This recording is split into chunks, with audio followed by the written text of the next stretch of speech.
Black Waitress is fired for helping Steph Curry. Next day, she gets the shock of her life. Getting fired is bad enough, but getting fired for helping Steph Curry? That's what happened to Amara, until 24 hours later delivered a shock she'd never forget. The evening shift at Rosie's Diner was a familiar comfort to Amara. At 29, she possessed a radiant warmth, the kind that seeped into her smile and made even the most world-weary customers feel a little less burdened.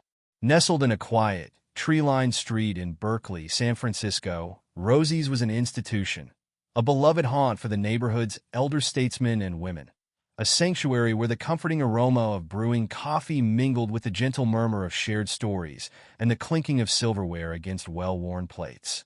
For Amara, with 3 years under her belt, the diner was more than just a job. It was a comforting rhythm, a place where she knew every crinkle on the regulars' weathered faces and the precise moment to refill their coffee. But tonight, the predictable harmony was about to be gloriously, unbelievably disrupted. The little bell above the door jingled, announcing a new arrival. Amara glanced up from wiping down the counter, her gaze automatic, expecting to see Mrs. Higgins or maybe old Mr. Abernathy.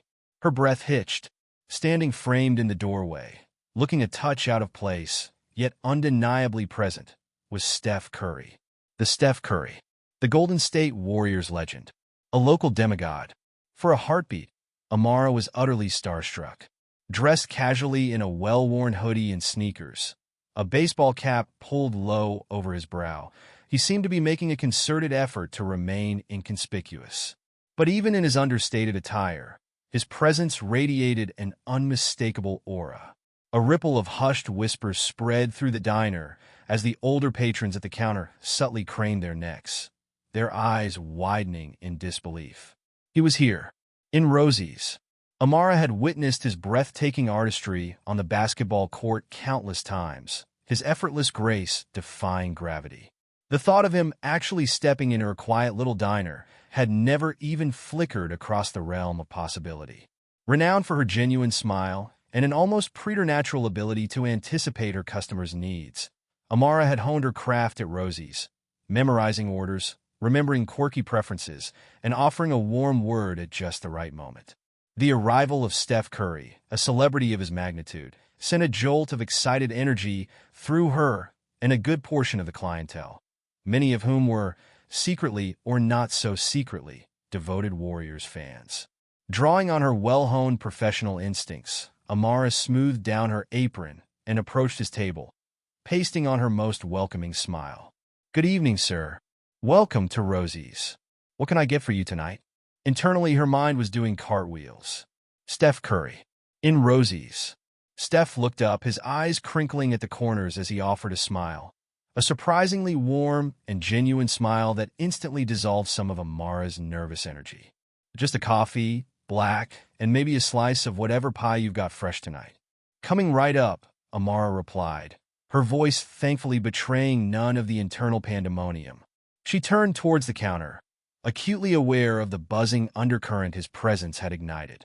Murmurs rippled through the regulars, some beaming with open awe, others shaking their heads in quiet disbelief, a few pulling out their phones with furtive glances. As she placed the steaming mug of coffee and a generous slice of blueberry pie in front of him, she made a conscious effort to act as if this was any other ordinary Tuesday night. "Here you go. Enjoy." "Thanks," Steph said, offering another brief but kind smile before turning his gaze towards the window, the familiar street scene outside taking on a new significance simply by being in his line of sight. Amara couldn't help but steal a few more glances as she bustled about her tasks. Despite the fame that clung to him like an invisible cloak, there was something refreshingly unpretentious about him, a quiet focus that suggested he was simply trying to enjoy a moment of normalcy.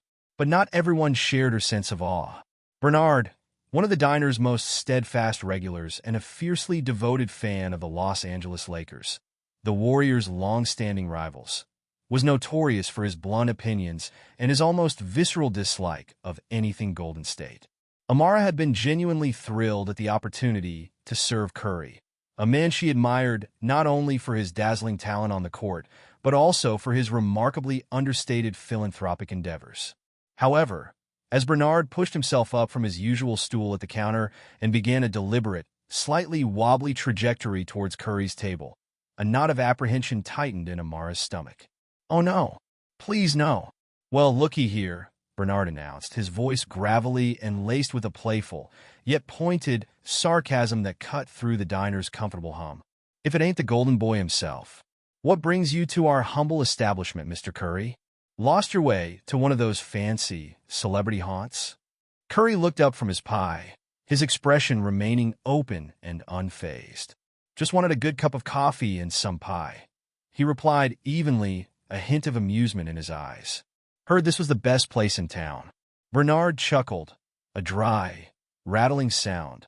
"Heard a lot of things, haven't you?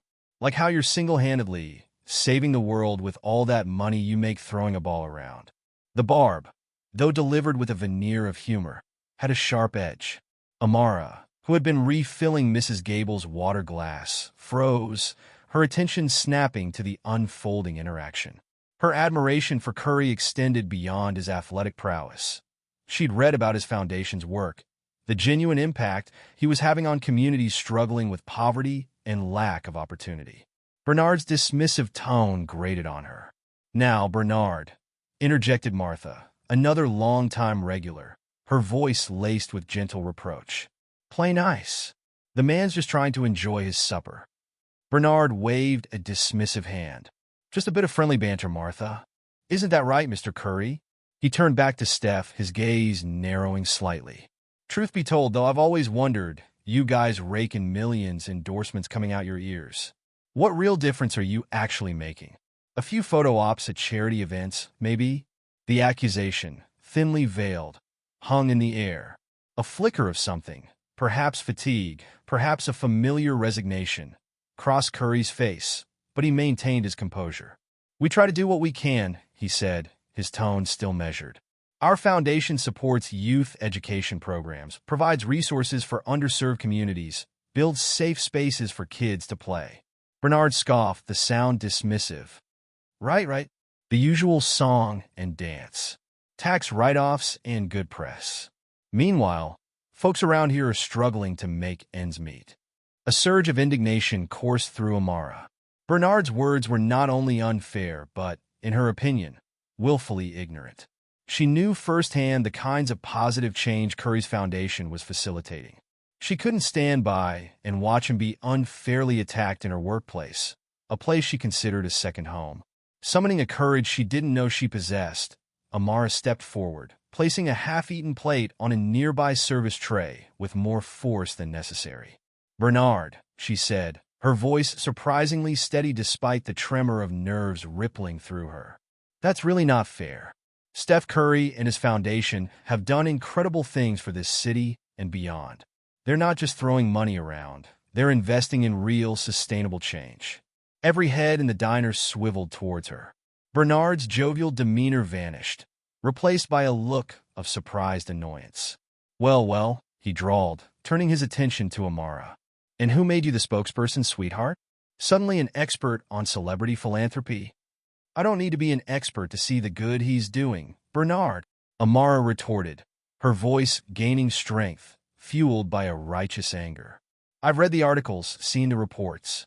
They've funded after-school programs that keep kids off the streets, provided scholarships that have changed young people's lives, helped build community centers in neighborhoods that desperately needed them. It's not just about photo ops, it's about making a tangible difference." She turned her gaze towards Curry, her voice softening slightly. "I apologize for his rudeness, Mr. Curry. Most of us here appreciate everything you do." A hush fell over the diner, broken only by the gentle hum of the refrigerator. Bernard's face flushed a deep red. Curry looked at Amara, a genuine look of surprise and gratitude flickering in his eyes. "Amara," Mr. Davison, the diner's owner, called out sharply from behind the counter, his voice tight with barely suppressed fury. "My office. Now!" Amara's heart plummeted. She knew this was bad. She glanced at Curry, a silent apology in her eyes, then reluctantly walked towards the back office, the weight of Mr. Davison's disapproving stare heavy on her back. "What in God's name do you think you're doing?" Mr. Davison hissed, the moment the office door swung shut behind them. His face was a mask of fury. Arguing with customers? Especially regulars like Bernard? He's been coming here for 20 years. His family practically built this town. I wasn't arguing, Amara protested, her voice trembling slightly. I was just standing up for someone who was being unfairly attacked. This is a business, Amara. Mr. Davison's voice rose. Not a debate club. Our regulars are the lifeblood of this place. If they're unhappy, they'll go somewhere else. Somewhere they don't have to listen to some waitress spouting off about things she doesn't understand. But it wasn't right, Mr. Davison, Amara pleaded, her voice cracking. What Bernard said was untrue and mean-spirited. Mr. Davison slammed his hand on the desk, making Amara jump. I don't care about right or wrong, Amara. I care about keeping the lights on and paying the bills. And that means keeping our customers happy. And right now, thanks to you, one of our most loyal customers is probably ready to walk out that door and never come back. He took a deep breath, his face still tight with anger, but his voice slightly calmer. Look, Amara, you're a good waitress. Most of the time, but you need to learn to keep your opinions to yourself, especially when it comes to our customers. I can't have this kind of drama in my diner. He paused, a sigh escaping his lips. I think it's best if you don't come back tomorrow. The words hit Amara like a physical blow, stealing her breath. You're firing me? I'll give you your week's pay, Mr. Davison said, his tone final, brooking no argument. Tears welled in Amara's eyes, a mixture of shock, hurt, and anger swirling within her. She bit her lip, refusing to let them fall in front of him. She turned and walked out of the office, her head held high despite the tremor in her hands. She glanced at Curry, who had risen from his table and was watching the exchange with a look of deep concern etched on his face. As she passed by, heading towards the back to gather her belongings, he caught her eye. Amara, he said quietly, his voice sincere. I'm really sorry. You didn't deserve that. Thank you for saying something. Amara managed a weak, watery smile, a lump forming in her throat. You're welcome, Mr. Curry. The next morning, a heavy cloak of despair settled over Amara. The usual morning routine felt foreign, the comforting sounds of her apartment suddenly amplifying the emptiness within her. Rosie's, her sanctuary, the place where she felt a sense of belonging, was now a source of stinging pain. The humiliation of being fired for simply speaking her mind, for defending someone she admired, felt raw and unjust. She replayed the scene in her head, Mr. Davison's angry words echoing in her ears. Doubt began to creep in. Should I have just kept my mouth shut? Would it have been so hard to just let Bernard's comment slide? Despite the turmoil of emotions, the practical realities of life refused to be ignored. Rent was due in a week, bills were piling up. With a heavy sigh, Amara forced herself out of bed. She needed to collect her final paycheck. The thought of facing Mr. Davison, of potentially running into Bernard and the other regulars, filled her with dread, but she had no choice. She needed that money. The morning air was crisp, the San Francisco sunshine usually a welcome sight, but today it felt mocking, highlighting the darkness of her mood. As she walked the familiar route to Rosie's, her steps were slow and reluctant. She rehearsed what she would say to Mr. Davison, trying to maintain a semblance of composure. As she rounded the corner onto the street where Rosie's was located, something completely unexpected stopped her in her tracks. Parked directly in front of the diner, gleaming under the morning sun, was a sleek, black SUV. It looked conspicuously out of place amidst the neighborhood's older, more modest vehicles.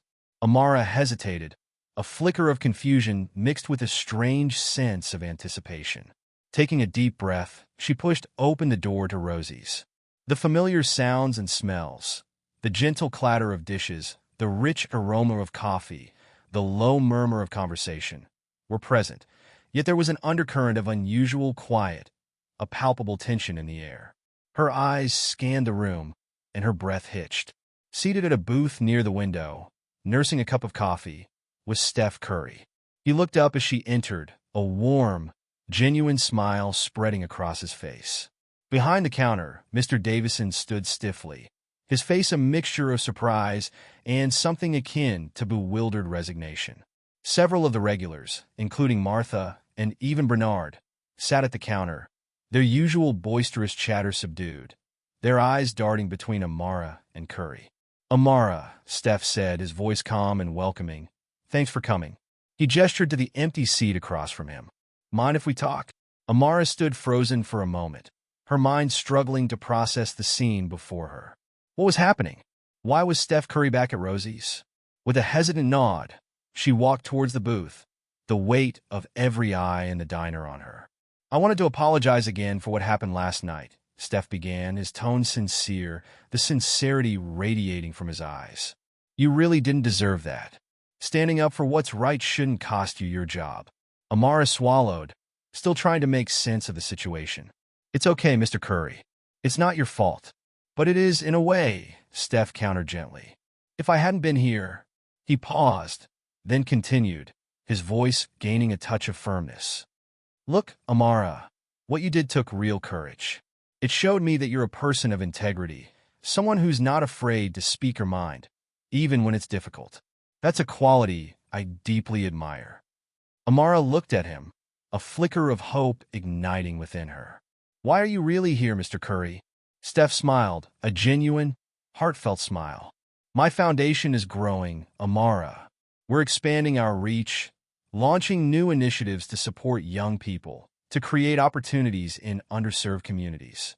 And we need people on our team who are passionate, who are courageous, who are willing to stand up for what they believe in." He leaned forward slightly, his gaze direct and earnest.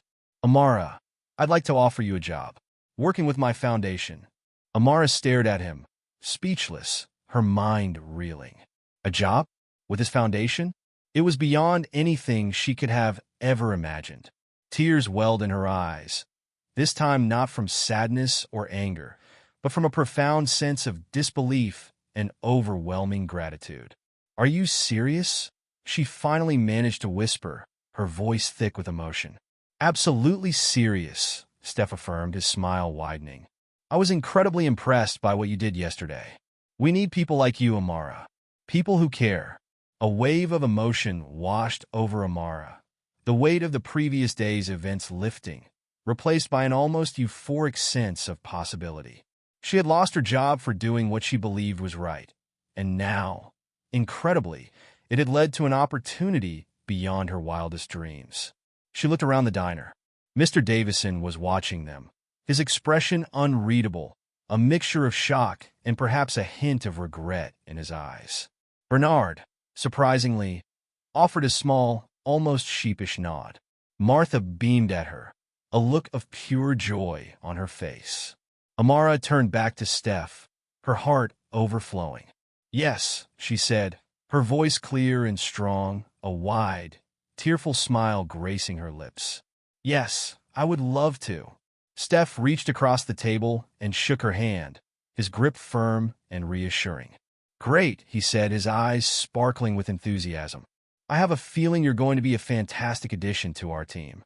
As Steph stood to leave, he turned towards Mr. Davison, a polite but firm expression on his face. "Mr. Davison," he said, "I hope you understand that what happened yesterday was unfortunate. Amara is a remarkable young woman, and you lost a valuable employee."